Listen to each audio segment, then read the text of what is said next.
If you are considering a career in occupational therapy, then this video will help you get an idea of what OT school is like. I'll be talking about becoming an OTR or occupational therapist as opposed to an occupational therapy assistant, as this was my personal experience, but it shouldn't differ too much if you're going to school to become a COTA. Hi, my name is Jeff and I am an occupational therapist. I make occupational therapy content on my blog, ot.dude.com, social media, podcast, and regularly here on YouTube. If you're interested in learning more about what occupational therapists do, be sure to subscribe to my channel so that you don't miss a single video. Also, check out my free resources in the description below. Let's get functional. So my OT program spanned 2.5 years before I graduated and was eligible to take the OT board exam. In general, an OT program consists of 4 major components: classroom lectures, labs, field work, also known as clinicals, and lastly, a capstone research project, which is similar to a thesis. The OT program is divided into 3 major categories: mental health, pediatrics, and adults, which means students graduate as generalist occupational therapists and can go into any of those 3 fields. They can later specialize and do something more specific, such as hand therapy. Besides these 3 major client populations, students will learn the history, fundamentals, and professional matters related to becoming an occupational therapist. One thing you should know is that in the beginning, a lot of your education will be on theory. You will learn a lot of different theories of practice based on each of the categories: mental health, pediatrics, and adults' physical disabilities.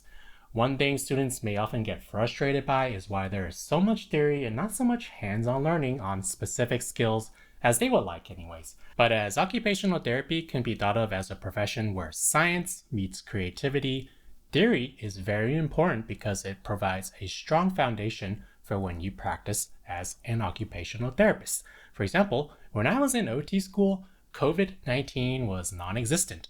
However, with my education of a lot of theories, I can apply these theories to provide the best one-on-one intervention with a COVID-19 survivor based on when I look at the latest research that is out there too.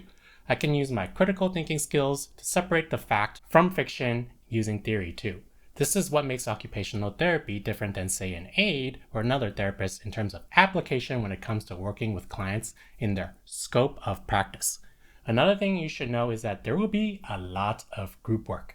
You will likely form small groups to research topics to provide your class lectures, form small groups in labs to practice with each other. This is probably one of my favorite parts of the student experience, by the way. Get into groups for projects that may culminate, say, a semester of learning, researching together as a group, and lastly, for the capstone in which you work together, probably with a small group, to come up with a research question, conduct the actual research itself after the hypothesis, analyze the data, write a manuscript, give an in-person presentation, and so much more. While all of this may seem overwhelming, it can be quite rewarding. My research capstone project actually got published in scientific literature, so it's not all for nothing. Also, don't worry, your professors will provide support on each step of the way based on the knowledge that you build on as a student. Here are some frequently asked questions that often get asked regarding OT school. 1. Is OT school hard? Well, I would say yes, it has its challenges, but what was hard was not, say, the exams or the labs. For me, it was writing assignments and the final manuscript. Of course, writing is a skill, and one challenge is that in OT school, you learn to write like an OT, which means being clear and concise. I got pretty good marks in overall for the grades, but really it was the writing that was more hard for me. But it's not impossible. Do you need to get all A's? Well, not necessarily. You just need to do pretty much well enough so that you're not in danger of failing.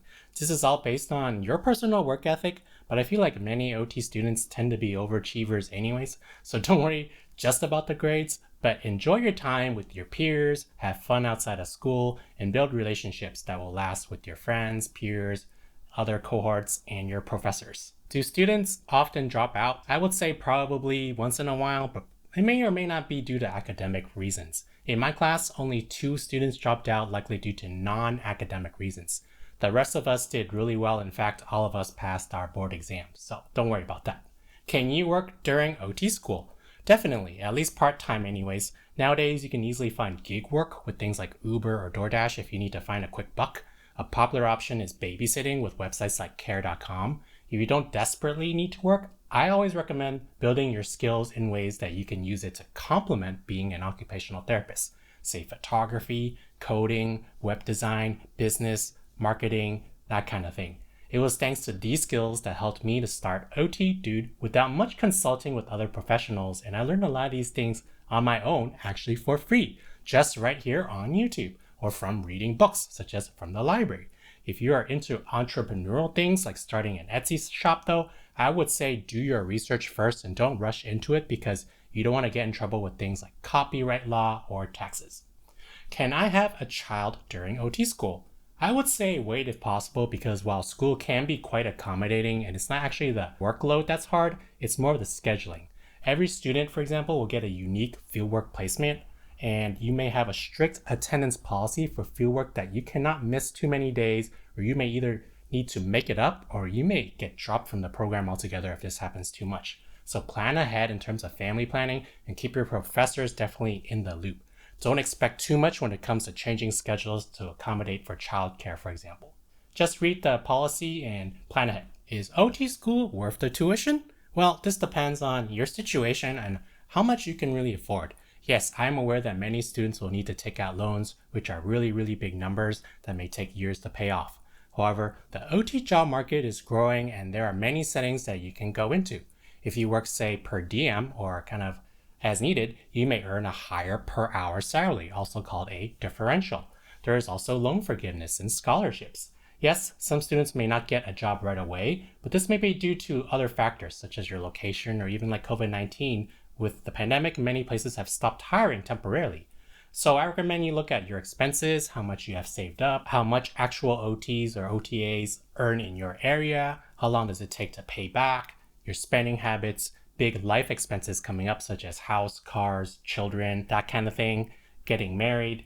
In general, if you need to take out a loan that takes like a lifetime to pay off, then I would generally advise against it and go into a less expensive school. This goes for really any major and profession, really.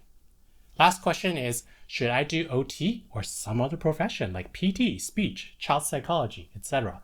This of course depends on many factors. What drew me to the profession was how OTs can work in many settings and populations alongside nurses, doctors, therapists, and other allied health professionals. OTs get to really use their creativity while helping others. So reflect and ask yourself why you want to go into healthcare in general. What is great about OT is you get a lot of autonomy, it's stress manageable, the work is rewarding, yes, even can be fun, and it never really gets boring. You get to be really hands-on one-on-one with a lot of clients and spend a lot of time with them. Although there is paperwork and it's not that much fun, I would say it's not as time-consuming compared to other professions such as, say, nursing. And it's really not as life or death compared to the other professions such as PA, doctors, or nursing too. I'll be making more videos to address more popular questions and myths about OT, so make sure you like and subscribe to my channel so that you don't miss a single occupational therapy video, especially if you are a pre-OT. If you're interested in pursuing an OT as a career, also check out my online course on Udemy for pre-OT students. Thanks for watching.